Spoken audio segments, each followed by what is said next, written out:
यहाँ पे वशिष्ठ गुफा भी है। वशिष्ठ जी 1 किलोमीटर आप जाएंगे इसी बद्रीनाथ रोड पे, तो वशिष्ठ जी ने भी यहाँ पे एक तपस्या किया। अभी भी उनके जो वशिष्ठ गुफा बोलते हैं ना, वो अभी भी है। इस मंदिर के अंदर में आदमी 5 मिनट बैठ जाए ना, तो आदमी उठने की इच्छा नहीं करेगी। ये जो भूमि है ना, ये वास्तु के हिसाब से बनी हुई। वास्तु समझते हैं ना आप? आदि गुरु शंकराचार्य जी ने 13 साल की उम्र में ज्योतिर्मठ की स्थापना की थी। जोशीमठ नाम सुना आपने? जहाँ पे 6 मंथ बद्री भगवान का पूजा बद्रीनाथ में होता है। जब मंदिर बंद हो जाता है तो 6 महीना पूजा बद्री भगवान का आदि गुरु शंकराचार्य का आश्रम जोशीमठ में होता है। तो 13 साल की उम्र में आदि गुरु शंकराचार्य जी ने ज्योतिर्मठ का स्थापना किया था और इस भूमि का निर्माण किया था। ये रहने के लिए नहीं है, ये तप करने के लिए है। ये तपोभूमि इसीलिए तप करने के लिए है। तो मैं आपको थोड़ा केदारनाथ के बारे में बता देता हूँ। आप लोग केदारनाथ होके आए हैं तो आपको उसका स्टोरी का पता है कि नहीं, होगा ऐसा नहीं कि नहीं है। तो भगवान पांचों भाई पांडवों ने इसका स्थापना किया और भगवान शंकर के दर्शन के लिए हिमालय में चले गए। अच्छा, तो ये मंदिर जो है वो पांचों भाई ने स्थापना किया हुआ? पांचों भाई पांडवों द्वारा स्थापना किया। वो जो शिवलिंग है ना, शालिग्राम शिवलिंग है। अच्छा, वो गंगा से निकला हुआ शिवलिंग है। अच्छा, पहले उन्होंने यहाँ पे गंगा स्नान किया और वहाँ से शिवलिंग प्राप्त हुआ और इसका स्थापना किया। बाद में ये 1977 में जो बना ढांचा बना, आदि गुरु शंकराचार्य जी ने फिर इसका छोटा सा मंदिर बनाया। बाद में बाबा काली कमली वाले यहाँ पे टाटा बिरला वो ट्रस्टी है, तो इसका मेंटेनेंस करते रहते हैं वो। अभी 2-4 साल बाद आएंगे, शायद हो सकता है और बड़ा कर देंगे। तो ये मंदिर का विशेष वो नहीं है, इसका गर्भगृह जो है उसका विशेष है। यहाँ पे चंद्रेश्वर महादेव है, बहुत बड़े बड़े मंदिर हैं, नाम है उनका। मंदिर बड़े हैं नहीं है, मगर अंदर का प्लेन में बहुत बड़ा विशेष है। तो यहाँ से 220 किलोमीटर एक जगह का नाम है गुप्त काशी। एक है बनारस काशी जहाँ काल भैरव मंदिर है, एक है गुप्त काशी जहाँ पे भगवान शंकर तपस्या में लीन थे। पांचों भाई पांडव भगवान शंकर के दर्शन के लिए हिमालय में जाते हैं, अपने गोत्र की हत्या का पश्चाताप के लिए। बताया था ना उन्होंने अपने गोत्र की हत्या की थी। तो पांचों भाई वहाँ पहुँचते तो भगवान शंकर देखते ही यहाँ तक आ गए, इनको दर्शन नहीं देना है, क्योंकि इन्होंने अपने गोत्र की हत्या की, अपने भाइयों को मारा, अपने गुरुओं को मारा है। तो भगवान शंकर वहाँ पे अंतर ध्यान हो जाते हैं, लुप्त हो जाते हैं, इसलिए उस जगह का नाम है गुप्त काशी। वहाँ पे अर्धनारीश्वर का मंदिर है। फिर भगवान शंकर वहाँ से निकलते सीधे आपका हिमालय में केदारनाथ, जो भी आप केदारनाथ गए उसे केदारपुरी बोलते हैं, वहाँ पहुँचते हैं। पांचों भाई पांडव उनके पीछे पीछे केदारनाथ पहुँचते हैं। भगवान शंकर वहाँ पे अब कैसे बचना है इनसे, ये तो यहाँ तक आ गया, इनको दर्शन नहीं देना है। तो भगवान वहाँ पे नंदी का रूप धारण करते हैं। आप किसी भी शिवालय में देखते हैं ना, वो नंदी इसीलिए साथ में रहता है कि भगवान शंकर ने नंदी का रूप धारण किया था केदारनाथ में। पांचों भाई पांडव वहाँ जाके देखते हैं, यहाँ तो बहुत सारा नंदी, कैसे पता लगेगा भगवान कौन से हैं? तो नकुल जो थे बहुत बुद्धिमान थे और भीम जो थे बहुत बलशाली थे।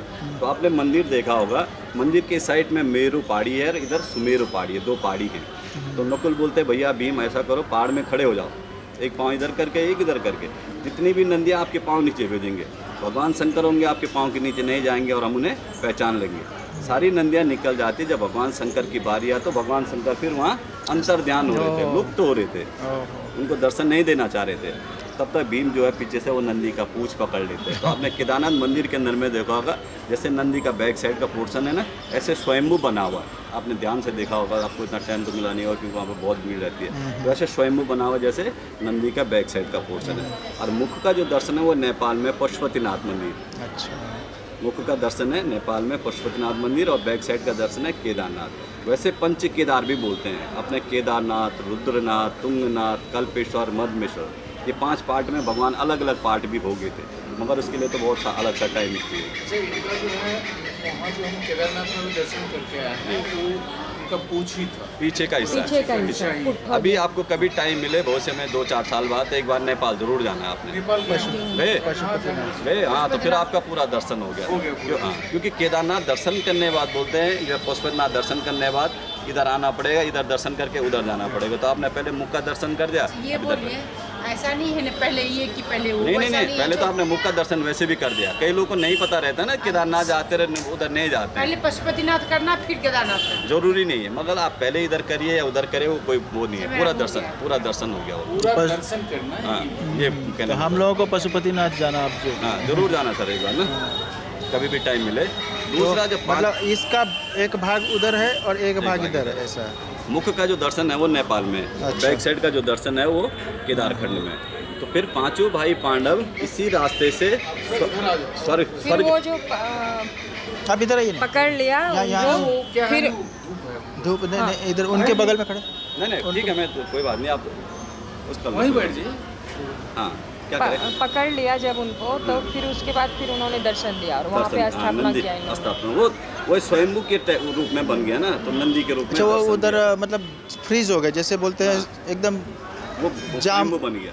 स्वयंभू बन गया वो, उसमें मतलब जान ऐसा नहीं है, हिलना डुलना बंद पूरा। तो स्वयंभू हो गया। हाँ हाँ। एक बार दर्शन नंदी के दिल के भगवान रूप, भगवान। नंदी के रूप में तो वैसे भी दर्शन दे दिया था भाई, जब सामने से आ रहे हैं तो नंदी के रूप में उसके बाद वो दर्शन गायब दिया। हो गए। उसके बाद वो फिर अंतर ध्यान हो रहे थे। अंतर ध्यान हो गया। जायर वाला तो पकड़ी लेके तब रुकी गए, नहीं तो फिर उन्हें धरातल में चलो जाए। अच्छा, फिर उसी रास्ते से पांचों भाई पांडव स्वर्ग के लिए जाता। अपना बद्रीनाथ गए, आपके पास माणा जाने का टाइम नहीं था। भगवान पांचों भाई पांडव ने फिर बद्रीनारायण के दर्शन करके फिर स्वर्ग के लिए गए। उसी रास्ते से बोलते हैं ना, गो टू हेवन, स्वर्ग के लिए गए पांचों भाई पांडव। कैसे? बद्रीनाथ से 2 किलोमीटर आगे माणा विलेज, इंडिया का लास्ट गांव। महाभारत का युद्ध कहाँ हुआ? हरियाणा में, कुरुक्षेत्र में। और महाभारत लिखा कहाँ गया? केदार खंड में। ये पहले लिखा गया था, आदिगुरु शंकराचार्य जी ने पहले लिख दिया था। महाभारत का जो निर्माण किया था वो पहले हो चुका था।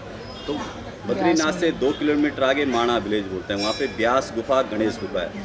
8 किलोमीटर ऊपर जाएंगे तो व्यास गुफा है, और 8 किलोमीटर नीचे आएंगे तो गणेश गुफा है। व्यास जी ने बोला अंतर ध्यान होके, और गणेश जी ने पूरा महाभारत लिखा था। व्यास गुफा, गणेश गुफा भी यहीं पे है। आपने सरस्वती रिवर का नाम सुना होगा, कभी आप इलाहाबाद जाते तो वहाँ बोलते हैं गंगा जमुना सरस्वती। सरस्वती रिवर वहाँ भी आपको देखने को नहीं मिलती है। सरस्वती रिवर हमेशा अंतर ध्यान है। बद्रीनाथ में माणा विलेज में 1/2 किलोमीटर बहुत बेग से आती है और अलकनंदा में मिक्स हो जाती है। केशव प्रयाग बोलते हैं उसे, वहीं से अंतर ध्यान है। तो आधा किलोमीटर आप देखेंगे सरस्वती रिवर। जब पांचों भाई पांडव सरस्वती रिवर को क्रॉस करके जाना था, पार जाना, स्वर्ग के लिए जाना था, कैसे जाना? वो तो बहुत बेग से आ रही है। तो भीम जी क्या करते हैं, एक बहुत बड़ी शिला उठाते हैं, भीम शिला बोलते हैं उसको, वो रख देते हैं, उसे भीम पुल भी बोलते हैं, भीम शिला भी बोलते हैं। उसमें उसे पार करने के बाद फिर स्वर्ग के लिए जाते हैं। तो रास्ते में नकुल, सहदेव, भीम, अर्जुन, द्रौपदी सब अपना शरीर छोड़ देते हैं रास्ते में। लक्ष्मी बन, बीच में छोटे छोटे जो स्पॉट आते हैं सब अपना शरीर छोड़ देते हैं, मर जाते हैं। लास्ट में बचते कौन? युधिष्ठिर जी। और युधिष्ठिर के साथ एक कुत्ता, डॉग साथ में रहता है। जब वो स्वर्ग की सीढ़ी तक जाते हैं तो यक्ष युधिष्ठिर जी के लिए रथ लेके आता है। आओ धर्मराज जी बैठो, आपको स्वर्ग लेके जाना है। बोला देखो, मेरी धर्मपत्नी ने, मेरे भाइयों ने मेरा साथ छोड़ दिया।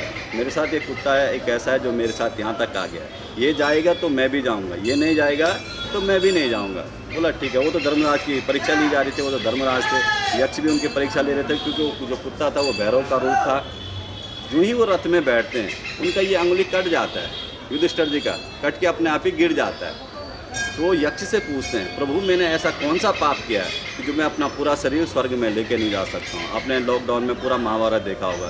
पूरे महाभारत में युधिष्ठिर जी ने किसी को नहीं मारा, कुछ किसी को नहीं मारा। तो उन्होंने पूछा भाई मैंने ऐसा कौन सा पाप किया है? पूरा महाभारत में मैंने किसी को मारा नहीं, कुछ भी नहीं किया। तो क्या किया था? हाँ, आधा वो झूठ भी नहीं था, आधा झूठ था, आधा सच था। नरोबा कुंजनो अस्वस्थामा हतो, अस्वस्थामा मारा गया बोला था, मगर हाथी भी बोला था, मगर हाथी थोड़ा धीरे से बोला। और तब तक भगवान श्री कृष्ण ने शंख बजा दिया और गुरु द्रोणाचार्य जी के कान में वो बात नहीं पहुंची कि हाथी मारा गया, क्योंकि गुरु द्रोणाचार्य जी का पुत्र था अस्वस्थ। हाँ, हाथी है या नर है वो पता नहीं। हाँ, तो वो बात पहुंची नहीं। तो गुरु द्रोणाचार्य जी ने अपने अस्त्र शस्त्र छोड़ दिया कि भाई मेरा पुत्र मारा गया, क्योंकि अश्वत्थामा जो था वो अमर था, बोलते हैं आज भी अमर है, उसके सिर में मणि थी। तो बोला ऐसा कौन सा धनुर्धर हो गया जिसने मेरे पुत्र का वध किया है? उनका अस्त्र शस्त्र छोड़ दिया और उनका वध हो गया। तो बोला आपके झूठ बोलने के कारण गुरु द्रोणाचार्य जी का वध हुआ है, इसलिए आपने झूठ बोला था, इसलिए आप अपना पूरा शरीर स्वर्ग में लेके नहीं जा सकते। इसीलिए फिर बोलते हैं पांचों भाई पांडव उसी रास्ते से फिर स्वर्ग के ले जाते हैं। इसीलिए से स्वर्ग भूमि तपोभूमि कही जाती है। इसमें बहुत सारी कहानियाँ हैं, है ना।